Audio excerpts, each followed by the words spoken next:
Kumpirmado na ang positibong drug test result sa 12 ka mga empleyado sa Mandaue City Hall. Tangtango na sila sa trabaho apan tanyagan nga mopaubo sa rehab program. Ang report ni Nico Sereno. Nadawat na sa Human Resources Office sa City Hall ang resulta sa confirmatory test sa mga unang nagpositibo sa drug screening. 12 kanila ang nagpositibo, 11 mga job order employees, samtang dunay usa nga regular employee. Kahinumduman sa drug screening nga gihimo ni atong Enero 4, mga kawani sa Department of General Services kun DGS ug Senro ang gipaubos niini. Nadugay ang resulta sa confirmatory test kay ang sample gipadala pa sa Manila. Matud sa labaw sa HRMO, sa paggawas sa resulta, mapatuman na ang palisiya sa dakbayan. Sa mga JO, i-terminate ang kontrata, samtang ang regular employee musubay sa proseso apan suspinsuhon una sulod sa 6 ka buwan. Dili mapaabot ang expiration sa contract. Okay. The fact nga confirmed siya, yan na. So dili na ta mo paabot sa contract. I will just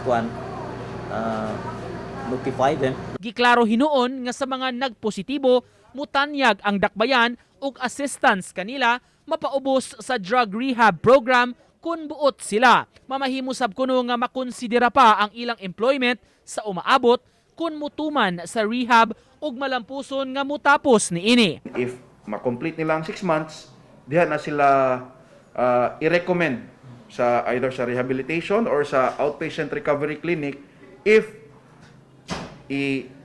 dawaton pa ba sila balik sa syudad. If ever gani delinquent sila sa ilahang pag-attend, we have no choice. But it is grounds in the first place for grave misconduct.